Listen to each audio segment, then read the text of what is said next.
continúen cuidándose, porque solo de esta manera podremos seguir bajando la curva de contagios y decesos. La vacunación, como se ha podido apreciar, sigue avanzando de acuerdo a lo programado. Ayer superamos los 4 millones de dosis aplicadas y aproximadamente el 80% de las personas mayores de 80 años de nuestro país ya han sido vacunadas y la aplicación de las dosis de vacunas sigue a buen ritmo en las personas adultas mayores de 63 años. En efecto, tal como fue nuestro compromiso, también podemos reportar que hemos incrementado la velocidad del proceso de inmunización, es decir, que conforme recibimos más dosis de vacunas, vacunamos a un mayor número de personas. Por ejemplo, hemos tardado 50 días en aplicar el primer millón de dosis porque recordarán que este primer millón de dosis llegó en el mes de febrero. 37 días en aplicar el segundo millón, 15 días en aplicar el tercer millón y 11 días en hacerlo con el cuarto millón de dosis aplicadas. Si tenemos interés en hacer un seguimiento de cómo va el avance de la vacunación, podemos acceder a esta información en tiempo real en el Repositorio Único Nacional del Ministerio de Salud. También podemos encontrar información sobre el proceso de vacunación en la página web pongoelhombro.gov.pe. Esta semana superaremos el lote de vacunas que recibimos habitualmente. Entre el lunes 31 de mayo y el sábado 5 de junio se estima que recibiremos 2.215.630 dosis de vacunas contra la COVID-19 y esto nos permitirá seguir avanzando en el proceso de vacunación de las personas adultas mayores y de las personas con comorbilidades de acuerdo al cronograma establecido por el Ministerio de Salud. El día de hoy hemos aprobado 2 políticas importantes referidas a las poblaciones vulnerables. La primera, la Política Nacional Multisectorial para las Personas Adultas Mayores al 2030 y la Política Nacional Multisectorial en Discapacidad al 2030 también. Ambas políticas identifican como problema central la discriminación estructural por motivos de edad en caso de las personas adultas mayores y por su condición de discapacidad en el caso de la segunda política.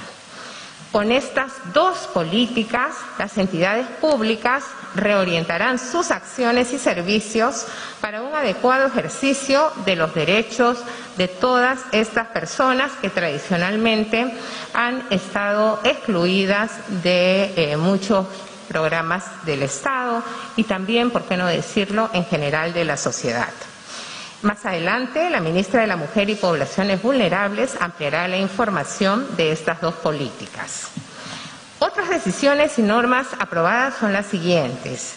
Una de ellas, aprobamos la presentación al Congreso de la República del proyecto de ley que consolida el proceso de formalización de la actividad pesquera artesanal en el marco del Decreto Legislativo 1392 y que promueve la formalización de la actividad pesquera artesanal.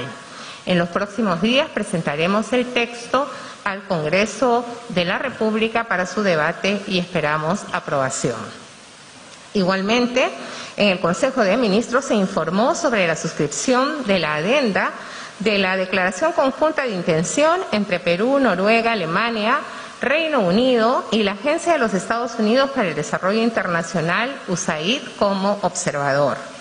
Esta iniciativa nos permitirá seguir avanzando en los desafíos de la conservación de los bosques amazónicos y el desarrollo de las poblaciones que dependen de ellos. Finalmente, aprobamos el Decreto Supremo que establece la Reserva Nacional Dorsal de Nazca, ubicada dentro del dominio marítimo de Perú. Los detalles de esta importante decisión serán ampliados a continuación por el ministro del Ambiente, Gabriel Kijandría. Ministro, por favor. Muchísimas gracias, Premier. Buenas tardes a los amigos de la prensa. Efectivamente, el día de hoy hemos tenido la alegría de poder comunicarles la creación de la primera área marina, completamente marina, protegida en el Perú. Un área que cubre cerca de 62.400 kilómetros cuadrados de mar territorial peruano. Esto es equivalente a la superficie de la región Arequipa. Esta es un área que tiene como finalidad proteger principalmente una cadena montañosa submarina que ocurre en este ámbito. Es una cadena montañosa que ocurre a partir de los 1.800 metros y va hasta los 4.000 metros de profundidad, y que, como se ha visto en la continuación de esta gran cadena submarina que también entra en mar territorial chileno, tiene algunas características particulares importantes respecto de conservación de la diversidad biológica y ciertos procesos ecológicos que ocurren en esta zona. Al ser una reserva nacional, hay una previsión para que se sigan permitiendo ciertas actividades productivas que ocurrían en esta zona, sobre todo en los 1.000 primeros metros, desde la superficie hasta los 1.000 primeros metros de profundidad, con un énfasis particular en favorecer que se mantenga la actividad productiva pesquera artesanal en esta zona. Y otra de las finalidades del área es generar un espacio importante para hacer investigación marina de profundidad, aprovechando capacidades existentes en el país, como las que tiene el Instituto del Mar Peruano, y que están aumentadas pues en los años recientes con la adquisición del BAP Carrasco, que nos coloca ciertamente al Perú en un lugar muy privilegiado en términos de las capacidades para hacer investigación marina. Respecto del otro tema que señaló la Premier, de la ampliación de la vigencia de la declaración conjunta de interés con Noruega y Alemania, y su ampliación o la inclusión del Reino Unido y los Estados Unidos como observadores. Este es un acuerdo de pago por resultados para premiar esfuerzos orientados a reducir la deforestación en la Amazonía. Es un acuerdo por hasta $300 millones que podrían llegarse de tener efectos o resultados importantes en términos de reducir la deforestación en el ámbito amazónico, y podrían generar un beneficio importante para poblaciones locales, sobre todo poblaciones de pueblos originarios que controlan y gestionan bosques en el ámbito amazónico. Muchísimas gracias. Muchas gracias, ministro. A continuación, la ministra Silvia Lolli nos dará los alcances de las políticas aprobadas. Muchas gracias, Premier. Muy buenas tardes.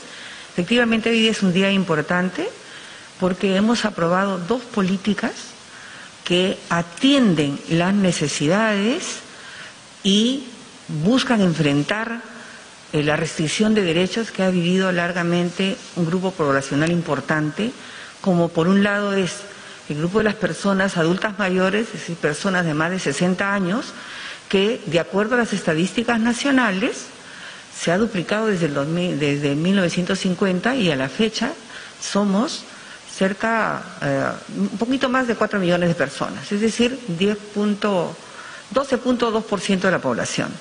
En el caso de las personas con discapacidad, estamos hablando de 3.200.000 personas aproximadamente, que también llegan aproximadamente al 10.2% de la población. En realidad, una cosa que yo quisiera destacar de estas políticas es, por un lado, que han sido desarrolladas de forma participativa. No solamente ha trabajado el Estado desde el sector ejecutivo a distintos sectores del Ejecutivo y de los gobiernos regionales y locales, sino también la sociedad civil organizada y los propios actores y actoras de estas políticas, como son las poblaciones adultas mayores y también personas con discapacidad y sus organizaciones. ¿Qué cosa es lo que hemos relevado como clave? En primer lugar, que no son objeto de políticas, es decir, que no deben recibir pasivamente lo que el Estado buenamente puede proporcionarles, sino que se trata de personas que son sujetas de derecho y que en el marco del artículo 1 de la Constitución Política, que señala que la persona humana y el respeto de su dignidad es el fin supremo de la sociedad y del Estado, hemos cambiado y virado a colocarlos a ellos como actores sociales importantes y donde el ejercicio de sus derechos constituye una prioridad para el Estado y el motivo, digamos, para el diseño y la ejecución de estas políticas. En realidad, en las políticas, en todo su proceso han ido colgándose en las páginas web. Ustedes tienen acceso seguramente y van a poder acceder a toda la información, pero podemos señalar que esta discriminación estructural es un problema común en ambos casos. ¿Qué significa eso? Que la discriminación hacia una persona con discapacidad o una persona adulta mayor no es un problema privado o de una persona o de un grupo de personas, sino que se ha institucionalizado en nuestra sociedad una forma de ver a estas personas de modo tal que restringe sus derechos. Por ejemplo, en el caso de las personas adultas mayores, se piensa que el envejecimiento hace que las personas pierdan facultades, ¿no?, y poder. Entonces, no se las incluye y ni se desarrollan políticas para poder empoderarlas y garantizar su participación política, su participación económica, su participación social, la toma de decisiones en un conjunto de sus derechos. Asimismo, hay problemas serios en el acceso a distintos tipos de servicios que brinda el Estado, como en el caso de la educación, en el caso de la salud. Tratándose de personas adultas mayores y personas con discapacidad, teníamos serios problemas de acceso a la salud, al seguro, sobre todo de salud, lo que se ha resuelto hace poco tiempo con la asignación de recursos y el afianzamiento del sistema universal, ¿no?, de aseguramiento universal del SIS. Entonces, creemos que en este caso lo que se va a hacer es una vigilancia clara de que se cumplan los parámetros que se han señalado. A nivel de educación también hay dificultades. Las personas con discapacidad tienen en su mayoría estudios básicos y conforme se avanza, se progresa, digamos, a nivel educativo, hay una reducción sustancial de sus posibilidades de acceso. Entonces tiene que haber una acción afirmativa del Estado para garantizar que puedan contar con las herramientas necesarias y puedan incorporarse al mercado de trabajo y garantizar también su autonomía económica y su protección. Entonces, lo mismo sucede con el caso de las personas adultas mayores, que hemos visto que en un 72% de los casos están ahorita desarrollando algún tipo de tarea económica. ¿Por qué? Porque solamente la tercera parte de las personas adultas mayores recibe una pensión del Estado o de alguna otra entidad. Y los demás tienen que tratar de cubrir sus necesidades de modo inmediato, e incluso las personas que reciben una pensión, ustedes saben, los montos son muy mínimos y eso exige que ellas puedan seguir trabajando con pésima relación, digamos, en cuanto a sus posibilidades. Ahora, en ambos casos tenemos objetivos importantes que se han planteado al año 2030, alineados a los objetivos de desarrollo sostenible a nivel global, que tienen el lema de que nadie se quede atrás. Esperamos que, bajo el liderazgo del Ministerio de la Mujer y Poblaciones Vulnerables, que de acuerdo a ley le corresponde liderar estas políticas, podamos lograr un avance sustancial y una mejora en el ejercicio de los derechos, tanto al cuidado, al buen trato, al acceso al trabajo, a la mejora de su situación de salud, a la mejora de su situación económica y, en el caso de las personas adultas mayores, también al acceso a una pensión digna y sus posibilidades de sostenimiento. Gracias, ministra. Muchas gracias, señores ministros. Damos paso entonces a las preguntas, empezando por Ingrid Rodríguez, de TV Perú.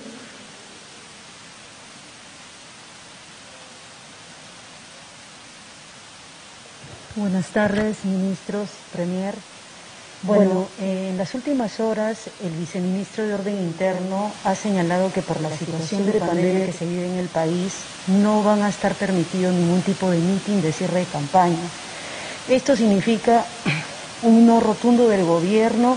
Así se adopten ciertas medidas de bioseguridad, no va a haber ningún permiso, es decir, que cualquier situación de campaña que se desarrolle será responsabilidad de los partidos en competencia. Y otra pregunta que quería aprovechar era, con esa pregunta, premier, gracias. Bueno, muchísimas gracias por su pregunta, señorita Rodríguez. Algo que tenemos que comprender es que estamos estamos en estado de emergencia. Entonces, en realidad no hay ninguna posibilidad de reunirnos, a pesar que estamos viendo que en los hechos se están produciendo reuniones. Nosotros, como Poder Ejecutivo y como responsables de brindar la seguridad pública, hemos estado acompañando muy discretamente pero visiblemente a estas movilizaciones que se han producido, porque definitivamente somos respetuosos también de las expresiones ciudadanas, pero en realidad estamos en estado de emergencia y por eso el viceministro ha señalado bien que no hay forma de que se soliciten garantías para este tipo de actos. Estamos en emergencia sanitaria también, además del estado de emergencia. Y por eso es que apelamos siempre a la responsabilidad de los líderes políticos, pero también de la propia ciudadanía, porque la pandemia continúa entre nosotros y los espacios de aglomeración son espacios de alto contagio. La presencia de la policía en estas reuniones ha sido fundamentalmente para garantizar el orden público. Y el viceministro se ha referido muy bien a que ninguna reunión en realidad tiene garantías, y quienes asumen la responsabilidad por los contagios que allí puedan producirse o las situaciones que puedan presentarse son los organizadores, que están actuando, en este caso, al margen de las disposiciones legales. Gracias. Muchas gracias. Es el turno de Aarón Janet, de Panamericana. Perdón. Aarón Rodríguez, de Panamericana. Muy buenas tardes. Mi consulta es por el tema de las vacunas y el proceso de vacunación. En los últimos días hemos visto, por ejemplo, que en Diris Lima Centro habían muchas brigadas que habían parado sus actividades porque no se encontraban conformes con este cambio del CAS por contrato COVID a el pago por horas, y esto se ha registrado en algunos puntos. Han dejado de vacunarse muchos peruanos.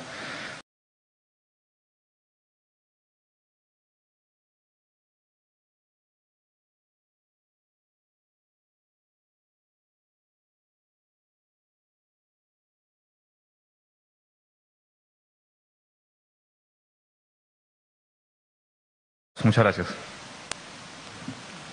Sí, muchas gracias por sus preguntas. En relación a lo primero, aquí ha habido una confusión. Efectivamente, algunos médicos han parado, básicamente han sido en 4 puntos de vacunación, porque lamentablemente hubo una mala información. Hace unos días, hace una semana exactamente, aprobamos un decreto de urgencia que nos permite contratar a más personal a nivel nacional para la vacunación. Y evidentemente no solamente se contrata a las brigadas de vacunación, sino también a personal médico, que son los que hacen la evaluación clínica de las personas que se van a vacunar. En este decreto de urgencia se establecía una nueva modalidad, que es una modalidad adicional a la que ya existe, que es el CAS COVID, la modalidad de contrato CAS COVID, y se ponía precisamente el pago por horas adicionales a las personas que, trabajando dentro del sistema de salud, que ya reciben una remuneración en sus horas libres, quieren participar del proceso de vacunación. Al parecer, este grupo de médicos no tenía, pensó que era excluyente, pero el ministro de Salud personalmente les ha explicado de que una cosa es la modalidad contractual para aquellos que no trabajan en el sistema y entonces entran bajo la modalidad de CAS COVID, y otra cosa son las horas adicionales que una persona que ya está en el sistema y que quiere colaborar, que quiere trabajar, como lo están haciendo muchas enfermeras y personal de salud, para contribuir en el proceso de vacunación, recibe un pago adicional por horas. Ha sido una lamentable confusión. Las personas, efectivamente, nos retrasamos algunas horas en la vacunación. Aquellas personas que se tuvieron que retirar pueden retornar a los puntos de vacunación en otra fecha para que puedan ser inoculadas. Lo que quede claro es que hay vacunas para todos los peruanos y peruanas, y en este momento estamos vacunando a las personas mayores de 63 años. Gracias. Y respecto de su otra pregunta en relación a a la norma que ha aprobado el Congreso, o se refería a la norma que ha aprobado el Congreso por insistencia o a la acción de amparo? Bueno, en realidad mi respuesta va para los dos lados, ¿no? Como ya lo hemos sostenido hace varios meses, nuestra legislación peruana permite la importación de vacunas por privados. Obviamente privados que cumplen con los requisitos de tener el perfil institucional necesario, ¿no? Que se dedican a la importación de productos farmacológicos. Es más, hay más de 800 laboratorios y estas empresas registradas para poder importar vacunas. Entonces esa sentencia no dice ninguna novedad, porque eso ya lo permite la ley vigente. Gracias. Muchas gracias. Es el turno de Grace Mora, de La República. Muy buenas tardes. ¿Qué indicadores o estadísticas tienen sobre el nivel de contagios en trabajadores que laboran de forma presencial, habiendo reiniciado diversas actividades económicas o ampliado aforos? En base a ello, ¿cuándo se podría ajustar los aforos en restaurantes o diversas actividades? Muchísimas gracias. Sí, hoy día lamentablemente no nos ha podido acompañar el ministro de Salud, que tiene las cifras así al día, porque en este momento está en el aeropuerto recibiendo un lote importante, 700.000 dosis de vacunas de Sinopharm. Entonces, yo más que darle las cifras a detalle, lo que le puedo señalar es que, de acuerdo a los diversos estudios que se han hecho, los lugares cerrados y sin ventilación son lugares de peligro y de alto contagio. Por eso es que hace algunas semanas nosotros decidimos introducir en las medidas para la prevención de la pandemia que aquellos restaurantes o lugares afines podrían implementar, y de hecho estamos coordinando con las municipalidades para implementar la atención en espacios abiertos sin aforo. ¿Por qué? Porque en los espacios abiertos está demostrado que circula el aire si las personas tomamos las medidas de distanciamiento físico y de cuidados necesarios. En realidad tenemos una exposición mínima a los contagios. No así en los lugares cerrados. Por ejemplo, este es un lugar cerrado, pero tenemos todas las ventanas abiertas, ¿no? Entonces, aquí tampoco tenemos riesgo de contagio, porque además estamos guardando el distanciamiento necesario y estamos utilizando nuestro protector, que es la mascarilla. Sí, gracias. Muchas gracias. Es el turno de Senia Martínez, de RPP.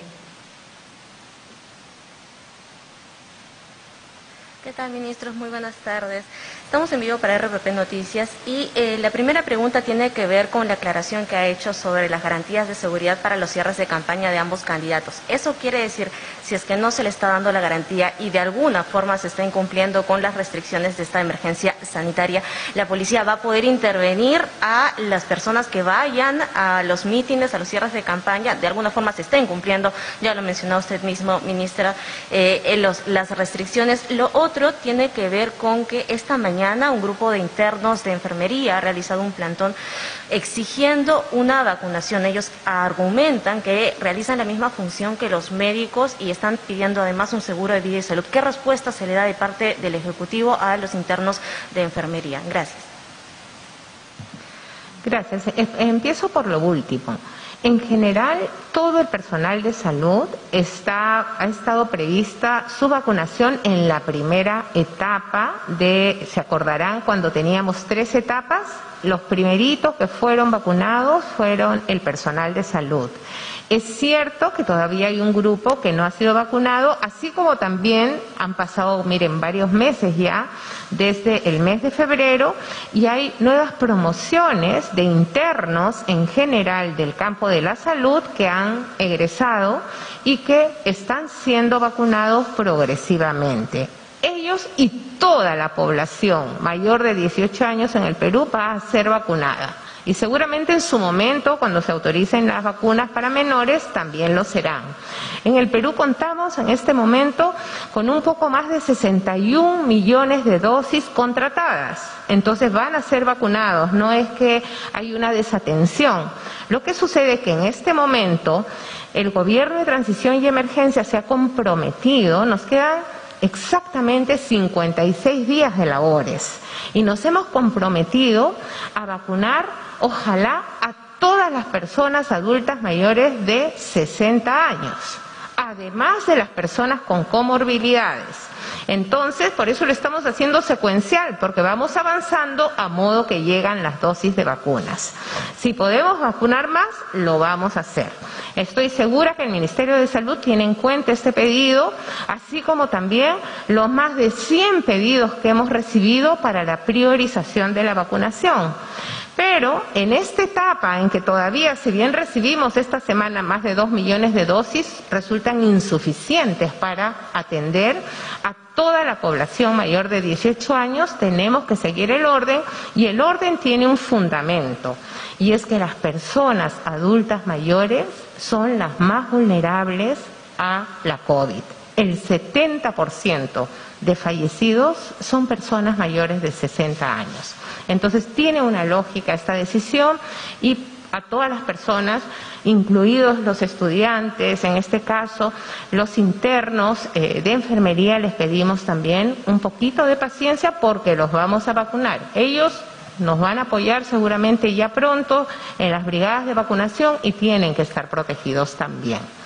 Respecto de las garantías, miren, en este momento no es posible dar garantías porque estamos en estado de emergencia, ni siquiera para el evento que se hizo en Chota, y por eso en Arequipa nosotros recordarán que declaramos inmovilización social obligatoria el sábado y domingo precisamente con el objetivo de evitar las aglomeraciones.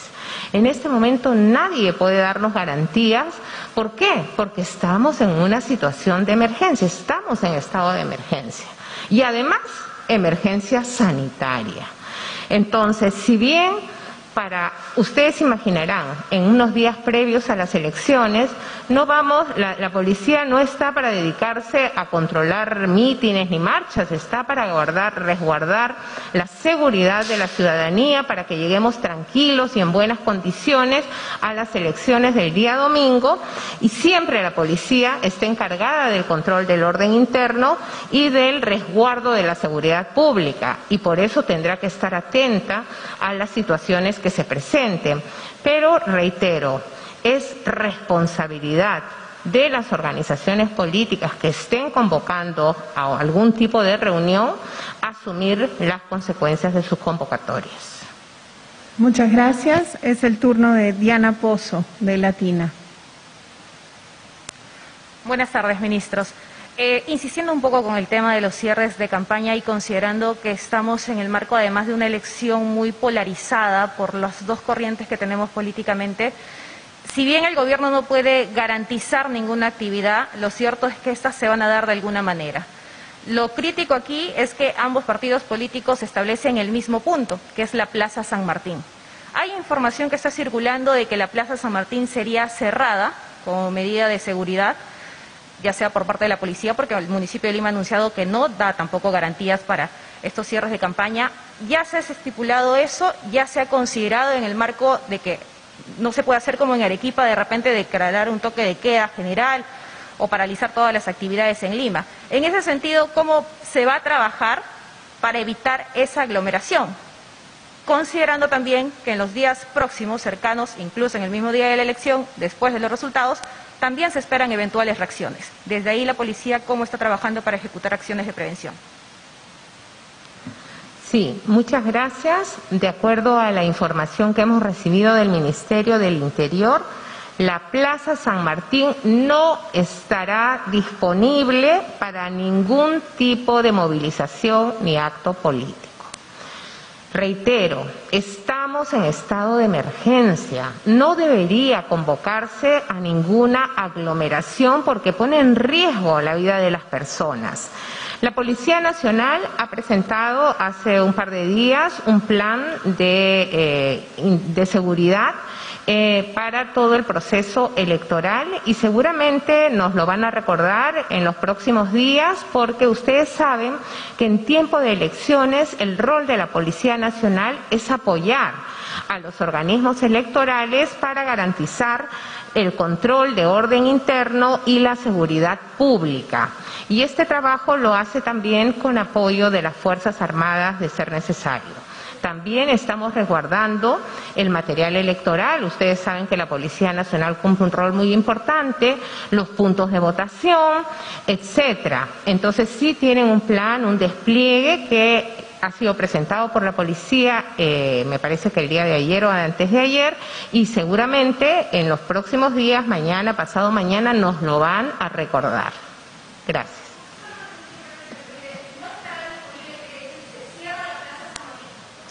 Sí, bueno, no está disponible, que no seguramente la policía resguardará para que no se haga ningún mitin en esa zona. Ustedes saben, como ahora, por ejemplo, la Plaza de Armas no está disponible para ninguna movilización, la gente puede entrar, puede transitar, pero no se permite una aglomeración o un mitin, ¿no? Muchas gracias, esas han sido todas las preguntas. Bueno, muchísimas gracias. Yo quisiera aprovechar, y precisamente por la última pregunta, invocando a la ciudadanía a que estamos a pocos días de la elección, de culminar con este proceso electoral que ya empezó hace unos meses. Tuvimos una primera vuelta el 11 de abril y este domingo 6 de junio es un día de elecciones. Ese día queremos recordar que todas las personas podremos circular sin restricciones para poder emitir nuestro voto, ejercer nuestro derecho de sufragio. La mayoría de locales está muy próximo a nuestro domicilio porque hemos elegido nosotros el lugar donde votar gracias al sistema que nos propuso la OMPE ya desde la elección pasada.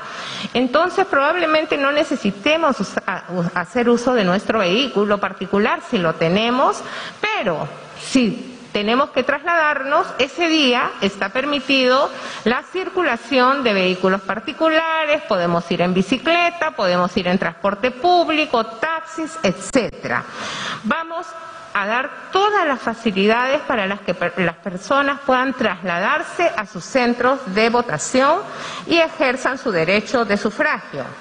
Queremos recordar también que el domingo 6 de junio no habrá vacunación en ningún lugar del país. Ese día es un día para ejercer nuestro derecho ciudadano de elegir a quién regirá los destinos de nuestro país desde el Poder Ejecutivo a partir del 28 de julio del presente año. Y reiteramos nuestro pedido a las personas y a las organizaciones políticas de respetar el protocolo de campaña que ha elaborado el MINSA en coordinación con la Oficina Nacional de Procesos Electorales, e igualmente que cada ciudadano y cada ciudadana el domingo cumplamos con las disposiciones también emitidas para ejercer un derecho de sufragio con seguridad sanitaria, es decir, acudir con nuestra doble mascarilla. Por ejemplo, yo tengo una mascarilla de estas quirúrgicas, en fin, y una encima de tela. Pueden utilizar una doble mascarilla de otra calidad, en fin, llevar su lapicero, y también acuérdense que nos han indicado llevar nuestro protector facial. La idea es que nos cuidemos para poder cuidar de los demás. Si vamos protegidos como lo hicimos en primera vuelta, no vamos a tener ninguna mala noticia de acá a 2 o 3 semanas. La primera vuelta electoral cumplió con todos los protocolos sanitarios, tanto a nivel de miembros de mesa como de todos los ciudadanos y ciudadanas que participamos del acto electoral, y las cifras de la pandemia nos demostraron que no tuvo un mayor impacto en los contagios. Hagamos que este domingo sea un día de ejercicio democrático de nuestro derecho, cuidando de la salud de todos y de todas. Muchas gracias.